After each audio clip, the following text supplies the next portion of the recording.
Olá pessoal, tudo bem? Vamos começar mais uma aula de geografia. Hoje nós vamos concluir o nosso tema da aula anterior. Falamos sobre geopolítica, desenvolvimento do capitalismo e os tipos de capitalismo. O capitalismo comercial, o capitalismo industrial, capitalismo financeiro e o também da informação. Não é isso? Bom, seguinte. Eu vou fazer mais um apanhado aqui. Vou passar dois vídeos de fixação, são vídeos curtos. No final, teremos uma atividade de fixação, certo? Então, só recapitulando, nós vimos que no capitalismo comercial ocorreu no século XV, participaram Espanha, Reino Unido, Portugal, Países Baixos e França. Vimos que desse tipo de capitalismo, as potências europeias exploravam as colônias, no caso, continente americano, África e Ásia. Posteriormente, a partir do século XVIII, iniciou o capitalismo industrial. Revolução, certo? Vimos também a Revolução Industrial comandada pelo Reino Unido, não é isso? Nesse período, o surgimento da eletricidade, o aumento da produtividade e a questão de matérias-primas, que as metrópoles precisavam da matéria-prima para seu processo de industrialização. Por isso, o nome capitalismo industrial. Bom, mais adiante nós vimos que a partir do século XIX, ocorreu o capitalismo financeiro, que foi marcada pela formação das grandes empresas, as multinacionais e os bancos, que passaram a dominar, certo, esse sistema. O capitalismo foi marcado pelo monopólio, tá certo, dessas grandes corporações. Nós sabemos que ainda hoje essas grandes empresas, como as multinacionais ou transnacionais, estão localizadas em países desenvolvidos. Boa parte nas metrópoles do passado. Com algumas exceções, por exemplo, os Estados Unidos, que conseguiu sua independência e, posteriormente, houve um crescimento muito forte na economia e hoje é a maior economia do planeta, é o país mais forte, tanto economicamente quanto militarmente. Certo? Então, observando nesse quadro, agora, olha só, capitalismo comercial, século XV e XVI, capitalismo industrial, séculos XVII, XVIII e XIX, e capitalismo financeiro, século XX em diante. Nós aqui somente um resumo, certo? No capitalismo comercial, em a questão das colônias e as metrópoles, que está bem dividido para que você tenha um bom entendimento. Você tem aqui a extração de produtos primários, trabalho escravos e especiarias. Isso aqui na colônia, nas colônias. Nas metrópoles, produção e exportação de produtos manufaturados. Bom, aqui, pessoal, você já tinha a primeira divisão internacional do trabalho, tá certo? No capitalismo comercial, as colônias forneciam produtos primários para as metrópoles. Então, a exploração durou muito tempo. No caso aqui do Brasil, Portugal, que colonizou, deixou a sua cultura, o idioma, por isso que falamos o português, e também alguns costumes, como religião, comidas, vestuários e até mesmo doenças.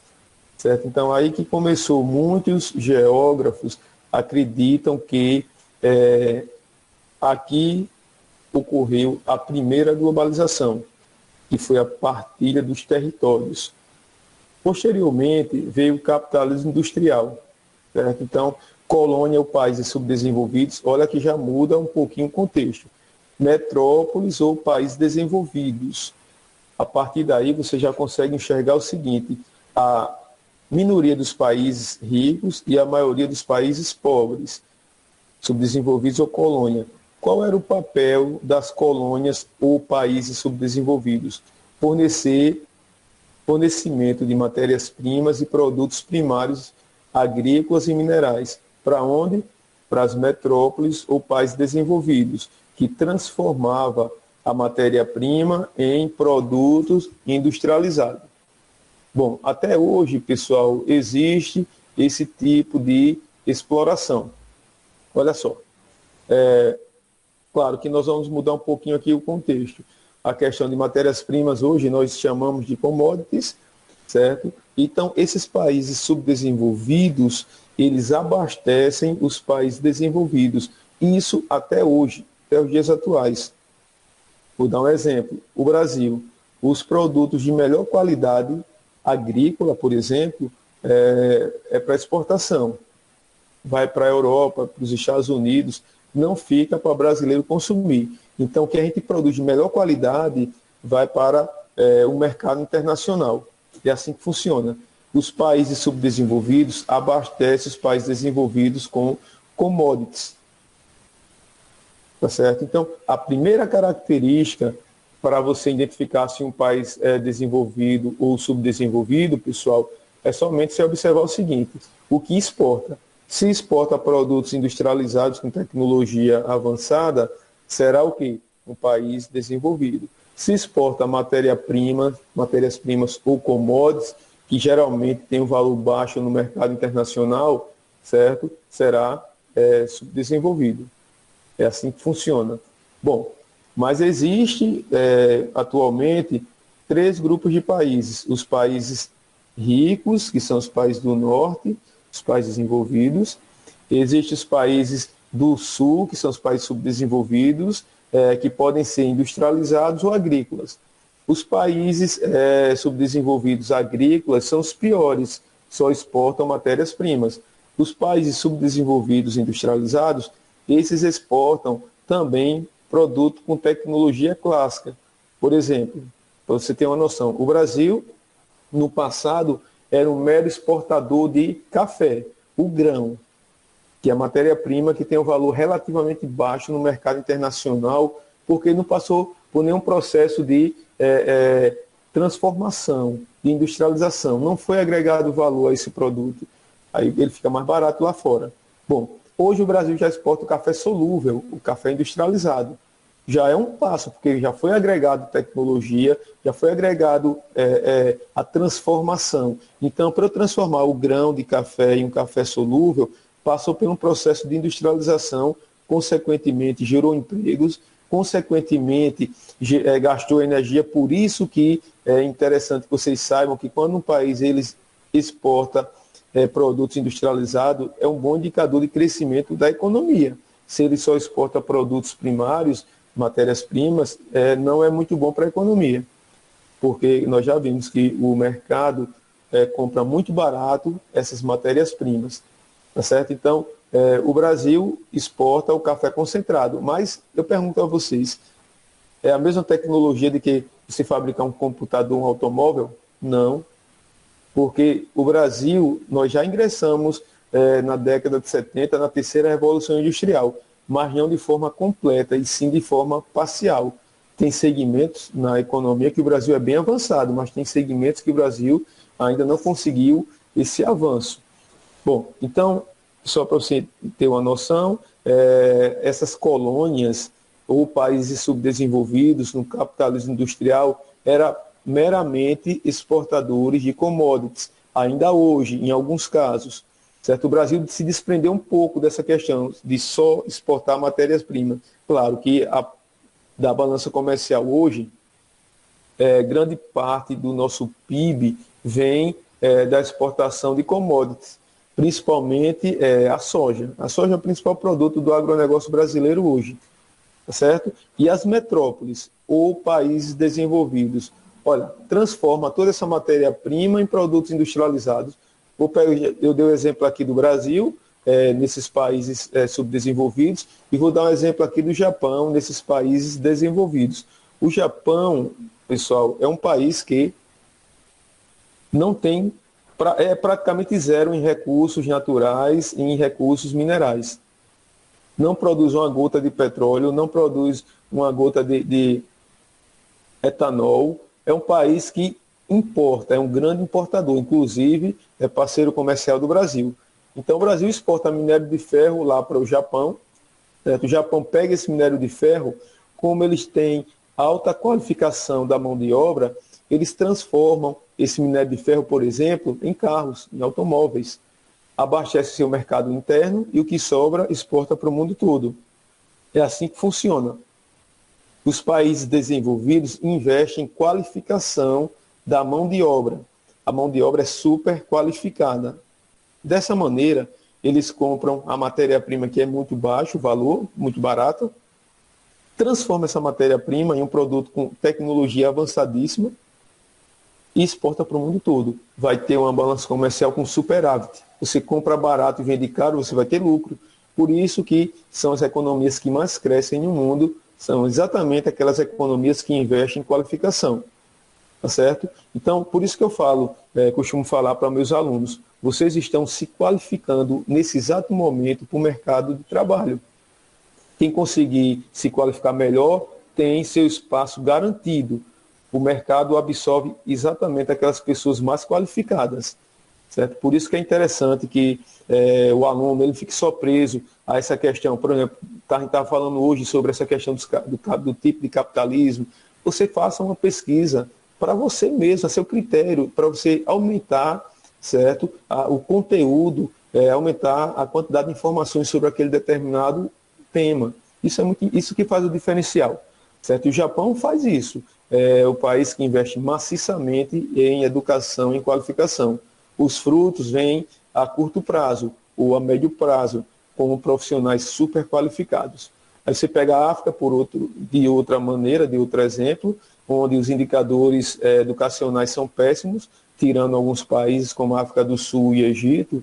O restante do continente africano tem índices de analfabetismo de mais da metade da população, como Serra Leoa, quase 70% é analfabeta. Então, um país como esse dificilmente vai sair da pobreza extrema, porque não investe nos pilares da sociedade, que vai ser o quê? Saúde, educação e segurança, e principalmente educação. Os países que investem em educação, consequentemente, vão obter sucesso no futuro. Tá certo? Então, fica a dica. Então, observem aqui, no capitalismo industrial, os países desenvolvidos ganham mais dinheiro, mais capital, por quê? Compra matéria-prima barata, tem uma mão de obra super qualificada, que consegue processar toda essa matéria-prima e abastecer seu mercado interno, e o que sobra, exporta para o resto do mundo. É assim que funciona.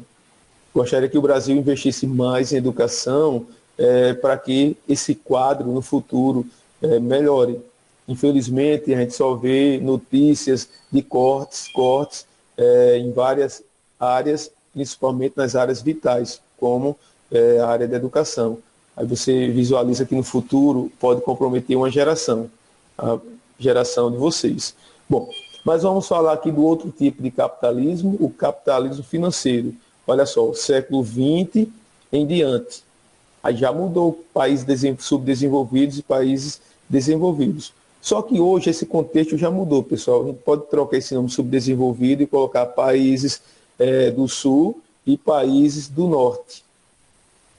Não estou me referindo a países do hemisfério norte nem países do hemisfério sul. É uma analogia. Quando eu falo países do sul, estou me referindo aos países pobres. Quando eu falo países do norte, estou me referindo aos países ricos. Então, o que acontece? Produtos industrializados e matérias-primas, países subdesenvolvidos, certo? Industrializados com tecnologia clássica.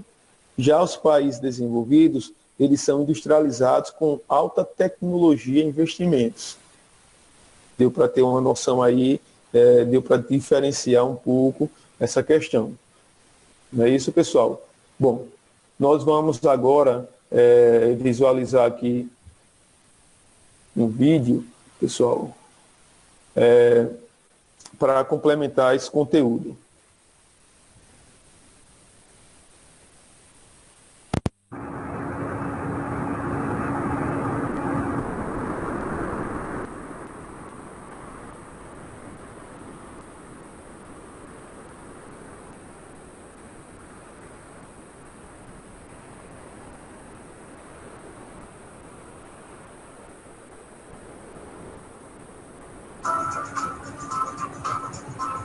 O que é capitalismo? Que todos nós vivemos no sistema capitalista não é novidade para ninguém. Structure of American capitalism. There are three great pillars. First and foremost of these is... Mas o que isso quer dizer? Porque a forma que nos organizamos enquanto sociedade é chamada capitalista. Por definição, o capitalismo é um tipo de sistema econômico que orienta a produção, consumo e organização mundial de grande parte do mundo há um bom tempo. Esse sistema é baseado no lucro e na acumulação de riquezas com o objetivo central, tendo a propriedade privada dos meios de produção como caminho para isso, sejam eles máquinas, terras ou instalações industriais. São esses meios de produção que geram renda por meio da exploração de três elementos básicos: o capital, ou seja, o investimento para os meios de produção, os recursos naturais, isso quer dizer, as fontes de produção e matéria-primas, e, claro, a força de trabalho. Todos esses recursos têm um custo e uma receita assim distribuídas entre as duas classes sociais, a burguesia e o proletariado. A burguesia se constitui como uma classe composta por donos de terras e capitalistas.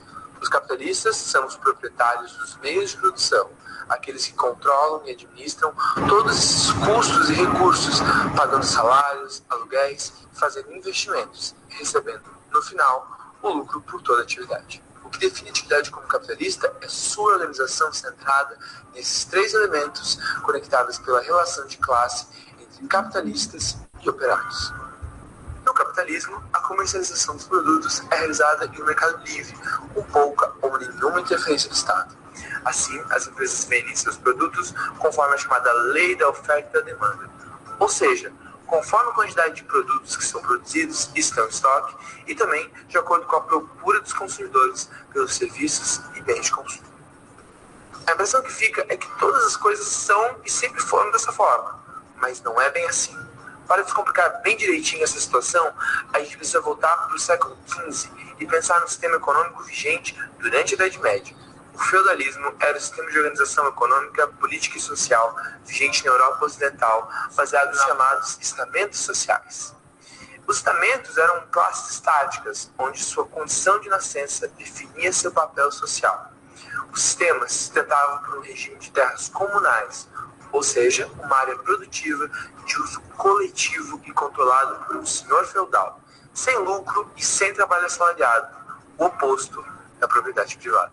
Quando esse sistema começou a se enfraquecer, o sistema capitalista começou a tomar corpo e forma, na medida em que a classe burguesa ganhava poder político e social.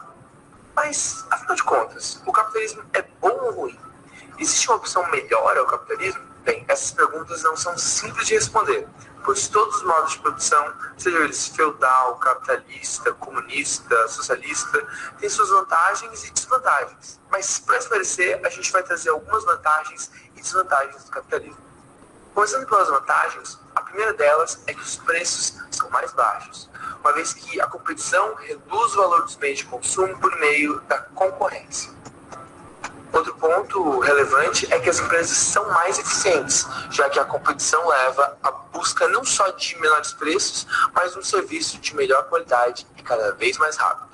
A terceira vantagem seria o surgimento de inovações, já que no capitalismo, os empreendedores buscam constantemente desenvolver novos produtos e serviços para satisfazer as mesmas necessidades de consumo e competição. Outra vantagem seria a possibilidade de escolha para os consumidores, já que a alta concorrência entre as empresas e a grande diversidade de produtos e serviços possibilitam uma certa liberdade de escolha do que e onde comprar o produto desejado. Uma desvantagem, por outro lado, é a desigualdade social gerada pela obtenção do lucro e da acumulação de riquezas, que, segundo economistas, acaba por enriquecer uma pequena parcela da população e empobrecer as camadas mais baixas. As crises econômicas é um outro ponto de desvantagem do capitalismo, já que essas são causadas por uma dinâmica do próprio sistema que condiciona a economia a aumentos de crescimento e recessão de maneira cíclica, onde, em alguns momentos, se produz e se vende muito a uma alta oferta de empregos, gerando um quadro de recessão e crise econômica. Outra desvantagem seria a concentração do poder econômico pela acumulação de capital, que cria um cenário em que algumas empresas podem se tornar tão poderosas economicamente que passam a controlar o mercado e a competição. Bem, essas são algumas vantagens e desvantagens, mas existem vários outros pontos e questões a se ponderar quando se pensa em sistema econômico. Assim, entender o sistema econômico que vivemos é parte fundamental para a compreensão da nossa realidade política, econômica e social. Esse aqui já é mais crítico um pouco sobre essas questões aí. Vamos lá. A realidade é que nunca existiu um país plenamente capitalista e nem um país plenamente socialista na história. O que nós tivemos foram países socialistas que não conseguiram extinguir totalmente a desigualdade entre as pessoas e países capitalistas com intervencionismo, mesmo que seja mínimo, do Estado na economia. Ou seja, em nenhum lugar do mundo houve um capitalismo ou um socialismo em sua forma mais pura. E, infelizmente, o Brasil, com todo esse intervencionismo estatal, quebra da iniciativa privada e esse monte de programas sociais inúteis, não tem o que fazer. Se aproxima mais de um governo socialista. Pois bem, o vídeo de hoje será praticamente a continuação do vídeo anterior. Vocês já devem conhecer o meu ponto de vista sobre esses dois sistemas político-econômicos, né? Porém, hoje eu vou tentar ser o mais imparcial possível. Até mesmo para que vocês tirem suas conclusões por vocês mesmos. Fechou? Hoje eu vou falar sobre as diferenças entre o capitalismo e o socialismo, sem favorecer um e sem desmerecer o outro. Então bora! Encontrar diferenças entre o capitalismo e o socialismo não é lá uma tarefa muito difícil, já que estes são sistemas completamente opostos em suas essências. Tudo que um defende, o outro defende totalmente o inverso. Agora vamos falar um pouco de história. O capitalismo surge na transição do período medieval para o período moderno na Europa, com a substituição dos métodos de troca de mercadorias pelas pessoas para o método de comercialização de compra e venda. Porém, o capitalismo industrial, como conhecemos hoje, só teve sua ascensão após o período da Revolução Industrial, onde os processos de produção foram muito intensificados, trazendo um certo progresso econômico para os países envolvidos. Dessa forma, muitas pessoas saíram da extrema pobreza e começaram a experimentar uma melhora na qualidade de vida e muita prosperidade. Mas é daquele jeito, como nem tudo são flores, o capitalismo acarretou uma coisa chamada desigualdade social, onde alguns tinham muito e muitos tinham pouco. Isso gerou muita discussão e revolta na sociedade. Até que um alemão, que tinha por nome Karl Marx, idealiza a ideologia do socialismo. Marx, em seu livro Manifesto Comunista, culpa o capitalismo por toda a desigualdade e opressão existentes no mundo e propõe um sistema que iria dizimar a desigualdade através da luta de classes e coletivização dos meios de produção. Agora vamos para o foco do vídeo, que é citar um pouco das principais diferenças do capitalismo para o socialismo. Vamos começar pelos meios de produção, que no capitalismo é de propriedade privada, pertencentes a investidores. Já no socialismo, os meios de produção pertencem ao Estado. Partindo para a questão da desigualdade social, onde os defensores do capitalismo aceitam ela como natural e até mesmo desejável. No entanto, no socialismo, ela é reduzida até desaparecer. No capitalismo, há o individualismo, para que o indivíduo tenha o livre arbítrio de fazer suas próprias escolhas. No socialismo, há o coletivismo, onde o indivíduo é coagido a obedecer às decisões do grupo. No capitalismo, a produção visa principalmente o lucro e a geração de riqueza. No socialismo, a produção visa somente a satisfação das necessidades básicas da sociedade, com a garantia de que todos tenham pelo menos o mínimo para sobreviver. O mercado determina as prioridades econômicas e produtivas no capitalismo. No socialismo, o Estado planeja toda a economia e dita as regras do mercado, bem como o que deve ser produzido e os preços. Em países com tendências capitalistas, o livre mercado e a liberdade de empreender são a garantia de concorrência pela oferta do melhor produto. Já em países socialistas, o Estado detém um monopólio no fornecimento de determinado serviço ou bem. A liberdade religiosa é assegurada no capitalismo. Já no socialismo, historicamente, os seguidores de doutrinas religiosas são perseguidos. Enfim, essas são apenas algumas das diversas diferenças que existem entre o socialismo e o capitalismo. Eu tentei ser o mais imparcial possível, mas e aí, para você?